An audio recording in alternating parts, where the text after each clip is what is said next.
Halo movie lovers, kembali lagi di Lena Gaul Channel. Kali ini kita akan bahas sebuah film yang diangkat dari kisah nyata tentang ibu yang berjuang mencari anaknya. Film ini berjudul Changeling. Gak usah lama-lama lagi, yuk langsung kita rangkum filmnya. Stuart Northcott, San Quentin prison, where you'll be held in solitary. You hang by the neck until dead. Christine Collins merupakan seorang ibu tunggal yang tinggal di Los Angeles bersama putra kesayangannya, Walter Collins. Setiap pagi Christine akan membangunkan dan mengantar Walter ke sekolah sebelum ia berangkat kerja. Christine bekerja sebagai seorang supervisor di sebuah perusahaan operator layanan telepon. Suatu hari, Christine yang telah berjanji pada Walter untuk pergi ke bioskop terpaksa membatalkan janjinya karena Christine harus kembali bekerja dikarenakan keadaan yang mendesak. Sayangnya, Christine pulang terlambat. Sesampainya di rumah, ia tidak menemukan Walter dimanapun, bahkan di lingkungan sekitar pun Walter tetap tidak ditemukan. Karena merasa putus asa, Christine kemudian meminta bantuan ke polisi. Namun Christine perlu menunggu 24 jam untuk melaporkan anak yang hilang. Setelah 24 jam dipastikan hilang, barulah pihak kepolisian melakukan pencarian terhadap Walter. Sementara itu di tempat lain, seorang pendeta bernama Gustav Brickleff yang sering melakukan kritik terhadap kinerja dan penyalahgunaan wewenang pihak kepolisian, mengungkit permasalahan Christine dan memaksa kepolisian untuk segera bertindak. Pencarian selama 5 bulan berakhir saat polisi mengatakan telah menemukan Walter. Namun hal yang mengejutkanlah yang terjadi. Ketika Christine melihat sosok anak laki-laki tersebut, ia langsung mengetahui bahwa anak itu bukanlah Walter. Christine pun sempat menolak untuk mengakuinya, namun Kapten Jones yang bertanggung jawab terhadap kasus Walter, memaksa Christine untuk menerima bahwa anak tersebut adalah putranya yang selama ini menghilang.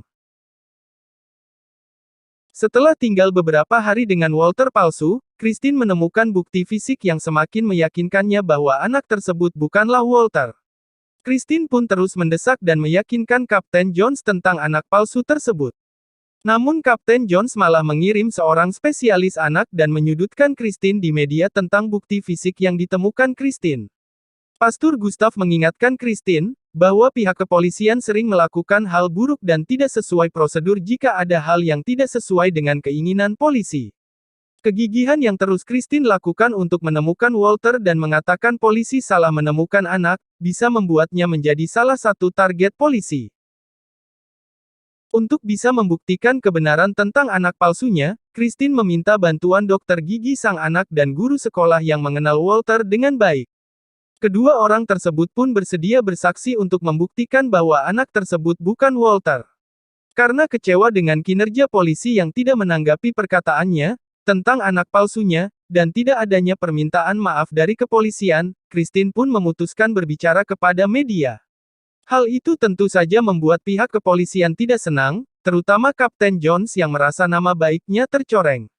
Christine pun ditahan, dinyatakan tidak waras dan dipaksa untuk mendapat perawatan di rumah sakit jiwa.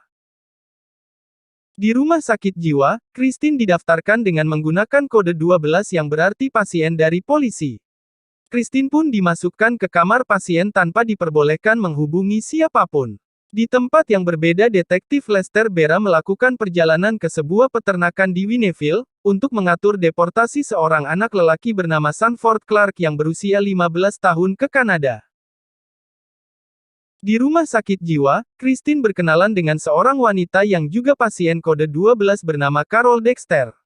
Dari Carol, Christine mengetahui bahwa banyak pasien di rumah sakit jiwa tersebut yang juga merupakan korban kekuasaan polisi.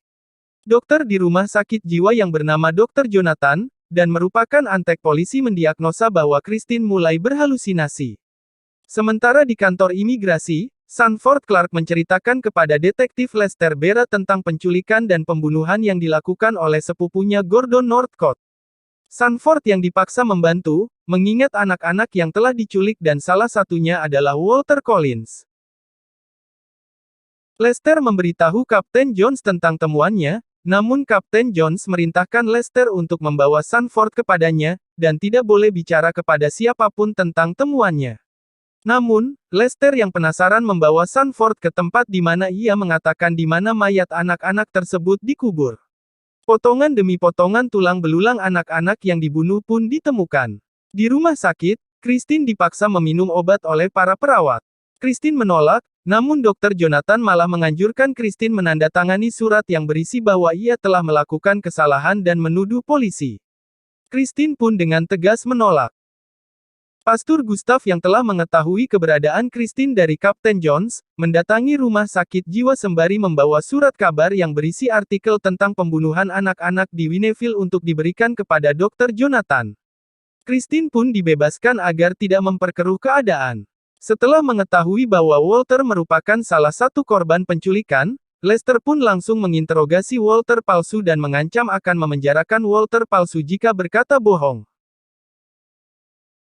Gordon Northcott akhirnya berhasil ditangkap di Vancouver, Kanada saat ia mencoba bersembunyi di rumah kakaknya. Sementara itu, Pendeta Gustav memperkenalkan Christine kepada seorang pengacara terkenal bernama Sammy Han. Pengacara Han bersedia membantu Christine meski tidak dibayar karena mengagumi keberanian Christine menentang kepolisian. Melalui pengacara Han pula, para wanita di rumah sakit jiwa yang merupakan korban pembungkaman polisi akhirnya dibebaskan. Di dalam persidangan yang berjalan bersamaan, antara persidangan menuntut kepolisian dan sidang Gordon Northcott, hakim akhirnya menjatuhi hukuman pemberhentian dari kepolisian kepada Kapten Jones dan Kepala Polisi James. Selain itu hakim juga melarang segala bentuk pengasingan yang dilakukan oleh pihak kepolisian, seperti pengasingan ke rumah sakit jiwa. Sementara di persidangan Gordon Northcott, hakim menyatakan Gordon bersalah dan menjatuhkan hukuman gantung kepadanya. You will be hanged by the neck until dead. Walter palsu yang aslinya bernama Arthur, akhirnya dipulangkan ke ibu kandungnya. Sebelum berangkat Arthur mengatakan di hadapan media bahwa polisilah yang menyuruhnya berbohong dan berpura-pura menjadi Walter. 2 tahun kemudian, Christine yang yakin Walter belum mati tidak menyerah untuk mencarinya. Hingga suatu hari Christine mendapat pesan dari Gordon tentang keadaan Walter. Christine pun menemui Gordon yang akan menjalani eksekusi mati. Di hari Christine berkunjung, Gordon malah membuat Christine marah dengan tidak mengatakan apapun. Gordon pun dieksekusi keesokan paginya. Pada tahun 1935 seorang bocah laki-laki bernama David Clay, yang turut menjadi korban penculikan, ditemukan masih hidup di California. Berkat keterangan David diketahui bahwa Walter, dirinya dan beberapa anak lainnya berhasil melarikan diri, tetapi mereka terpisah karena dikejar Gordon. David tidak tahu apakah Walter berhasil ditangkap kembali atau tidak, tetapi ia memberitahu bahwa Walterlah yang membantunya melarikan diri. Informasi David kembali memberi harapan kepada Christine bahwa anaknya Walter masih hidup.